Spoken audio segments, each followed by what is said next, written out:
ایک دفعہ کا ذکر ہے، جیک نام کا ایک نوجوان لڑکا جو اپنی ماں کے ساتھ ایک چھوٹی سی جھونپڑی میں رہتا تھا۔ وہ بہت غریب تھے اور جیک اکثر بھوکا رہتا تھا۔ ایک دن جیک کی ماں نے اس کو کھانا خریدنے کے لیے اپنی آخری رقم بھی دے دی جو اس نے بہت سنبھال کے رکھی تھی، لیکن بازار کے راستے میں جاتے ہوئے جیک کو ایک اجنبی شخص ملا جس نے اسے جادوئی پھلیوں کا ایک تھیلا دینے کا بہانہ بنا کر اس سے تمام رقم لے لی اور اس کو وہ پھلیوں کا تھیلا تھما دیا۔ اس اجنبی شخص نے دھوکے سے جیک کے تمام پیسے لے لیے اور جیک بھی ان پھلیوں کے تھیلے کو دیکھ کر بہت خوش ہوا کہ واقعی یہ تو مجھے جادو کی پھلیاں مل گئیں، اب ہم بہت امیر ہو جائیں گے اور ہمیں بھوکا رہنے کی بھی ضرورت نہیں پڑے گی۔ جیک اس بات سے بالکل بے خبر تھا کہ اس اجنبی شخص نے جیک کو دھوکا دیا اور اس کی رقم اس سے ہتھیا لی، اور جیک وہ پھلیوں کا تھیلا لے کر خوشی خوشی بہت ساری پلاننگ کرتے ہوئے اپنے گھر کی طرف واپس لوٹا۔ اور ادھر جیک کی ماں بہت زیادہ پریشان تھی۔ وہ غصے سے جیک کا انتظار کر رہی تھی کہ اتنی دیر سے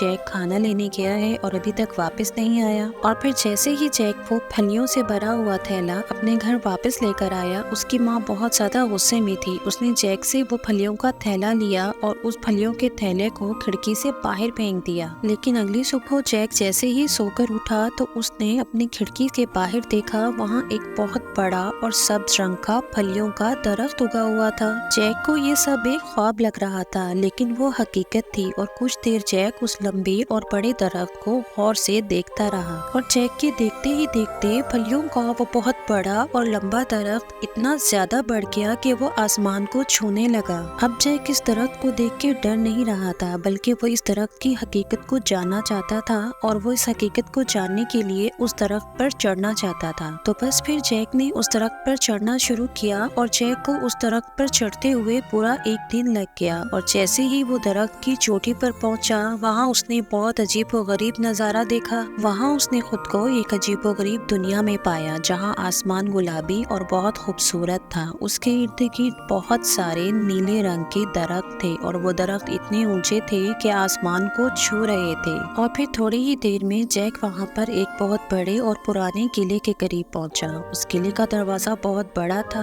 جیک جیسے ہی اس دروازے کے پاس پہنچا تو جیک نے دیکھا کہ دروازہ تو بند ہے۔ جیک نے دروازے پہ دستک دی تو ایک بوڑھی عورت باہر آئی، اور اس نے جیک سے پوچھا، تم کون ہو اور یہاں کیا کرنے آئے ہو؟ جیک نے بتایا کہ میں اور میری ماں ایک چھوٹی سی جھونپڑی میں رہتے ہیں، ہم بہت بھوکے ہیں، ہمارے پاس کھانے کے لیے کچھ نہیں ہے، میں یہاں اپنی ماں کے لیے کھانا ڈھونڈنے آیا ہوں۔ بوڑھی عورت نے جیک کو بتایا کہ یہ قلعہ بلنڈر بور نام کے ایک دیو کا ہے، اور بلنڈر بور بہت زیادہ ظالم اور لالچی دیو ہے۔ بوڑھی عورت نے جیک کو کہا کہ تم یہاں سے بھاگ جاؤ، اگر بلنڈر بور نے تمہیں یہاں دیکھ لیا تو وہ تمہیں پکڑ کے قید خانے میں ڈال دے گا، اور پھر تم کبھی بھی اپنی ماں کے پاس واپس نہیں جا سکو گے۔ جیک یہ سب سن کر بہت زیادہ خوفزدہ تھا، لیکن دوسرے ہی لمحے جب اس کو خیال آیا کہ اس کی بھوکی ماں اس جھونپڑی میں اس کا انتظار کر رہی ہے کہ وہ کھانا لے کر آئے گا، تو فوراً سے جیک نے بلنڈر بور کے اس محل میں جانے کا اور وہاں جا کر کچھ کھانا ڈھونڈنے کا فیصلہ کیا۔ اور پھر جیسے ہی جیک بلنڈر بور کے اس محل میں داخل ہوا تو سامنے ایک بہت بڑا سا کمرہ تھا۔ اس کمرے میں ایک بہت خوبصورت مرغی تھی جو سونے کے انڈے دے رہی تھی۔ جیک نے جیسے ہی انڈوں کی وہ خوبصورت ٹوکری دیکھی تو سونے کے انڈے چرانے کا خیال اس کے ذہن میں آیا۔ اس نے جلدی سے اس ٹوکری میں سے ایک سونے کا انڈا اٹھایا اور محل سے باہر بھاگنے لگا۔ جیک اس بات سے بالکل بے خبر وہ سونے کا انڈا چرا کر محل سے بھاگ رہا تھا کہ بلنڈر بور کی نظر جیک پر پڑی اور وہ جیک کے پیچھے بھاگا۔ رکو چھوٹے لڑکے، تم میرا سونے کا انڈا لے کر کہاں بھاگ رہے ہو؟ ادھر آؤ۔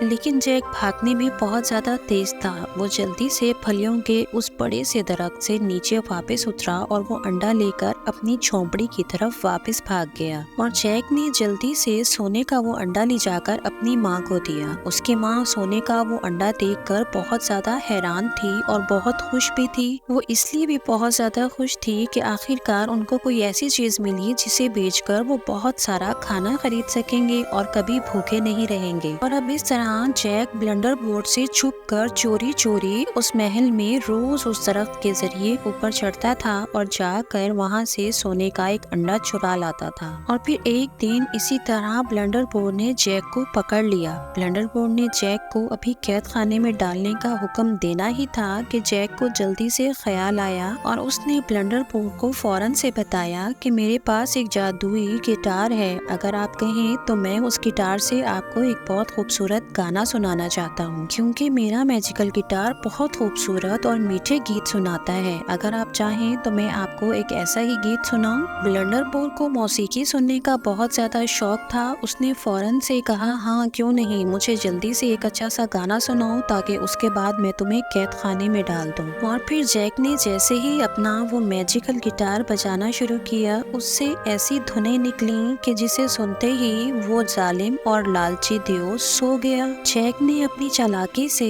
اور اپنے اس میوزیکل گٹار کے گانے سے بلنڈر بور کو بے ہوش کر دیا تھا، اور پھر جیسے ہی جیک نے دیکھا کہ بلنڈر بور اب بالکل سو چکا ہے تو وہ جلدی سے پھلیوں کے اس بڑے سے درخت سے اترتا ہوا نیچے کی طرف آیا، اور جیسے ہی وہ نیچے پہنچا اس نے نیچے پہنچ کر جلدی سے اس درخت کو کاٹ دیا، اور اس طرح بلنڈر بور اب کبھی جیک تک نہیں پہنچ سکتا تھا۔ اور اب جیک اور اس کی ماں اپنی اس چھوٹی سی جھونپڑی میں ہنسی خوشی اپنی زندگی گزار رہے تھے۔